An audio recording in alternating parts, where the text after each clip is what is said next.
నేటి రాశి ఫలాలు. వృచ్చిక రాశి వారు ఈరోజు నూతన వాహనాన్ని కొనుగోలు చేస్తారు. భూ సంబంధిత క్రయ విక్రయాలలో ఎవరైతే రియల్టర్స్ ఉన్నారో వారు ఆశించిన లాభాలను పొందుతారు. ఈరోజు వృచ్చిక రాశి వారికి ఇంట బయట ఆదరణ పెరుగుతుంది. అన్ని రంగాల వారికి ఆదాయం బాగుంటుంది. వ్యాపారస్తులు ఎవరైతే నూతన వ్యాపారానికి కావలసిన పెట్టుబడుల కోసం చూస్తున్నారో వారికి ఆ పెట్టుబడులు అనేవి అందుతాయి. ఇక ఉద్యోగస్తులు ఎవరైతే ఉన్నారో వారి ఉద్యోగాలలో పదోన్నతులనే పెరిగే అవకాశం అయితే కనిపిస్తుంది. ఇక ఈరోజు వృచ్చిక రాశి వారికి మంచి అదృష్ట యోగం అనేది కనబడుతుంది. శత్రువులు సైతం మీ కాళ్ళ వద్దకు వచ్చి తీరుతారు. అలాగే సోదర మైత్రి అనేది కనబడుతుంది. రాజకీయ నాయకులకు శుభయోగంగా ఉంటుంది. ఇక మీ మాట తీరు వలన అందరినీ ఆకట్టుకోగలుగుతారు. మీ చేసే పనులలో మిత్రుల సహాయ సహకారాలు అనేవి అన్ని విధాలుగా అందుతాయి.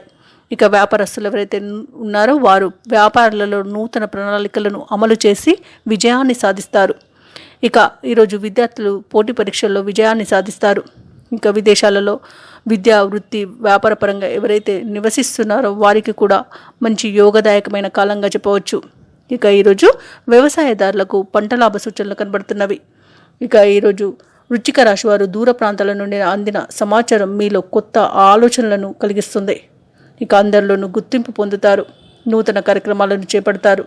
ప్రముఖులతో పరిచయాలు మీకు ఆనందాన్ని కలిగిస్తాయి. ఇక తీర్థయాత్రలు చేస్తారు. దేవాలయాలను సందర్శిస్తారు. దేవాలయాలను సందర్శించినప్పుడు మీరు ముఖ్యంగా గుర్తుంచుకోవాల్సింది మీ ఇష్టదైవం యొక్క ఆరాధన అనేది మీకు మంచి చేస్తుంది. కాబట్టి తప్పకుండా ఆ దిశగా ప్రయత్నించండి. ఇక ఈరోజు ఆదాయం పెరగడం వలన అవసరాలు తీరుతాయి. రుణాలను తీర్చగలుగుతారు. వ్యాపార వాణిజ్యవేత్తలు ఎవరైతే ఉన్నారో వారికి తగిన లాభాలు అనేవి లభిస్తాయి. ప్రభుత్వ ఉద్యోగస్తులు ఎవరైతే ఉన్నారో వారికి పని భారం కొంత తగ్గవచ్చు. పారిశ్రామికవేత్తలు, చిత్ర పరిశ్రమ వారు ఎవరైతే ఉన్నారో వారికి చిరకాల కోరిక ఒకటి నెరవేరుతుంది. ఇక విద్యార్థులు తమ లక్ష్యాల వైపు సాగుతారు. ముఖ్యంగా వృచ్చిక రాశిలోని మహిళలకి కుటుంబంలో ప్రశాంతత అనేది చేకూరుతుంది.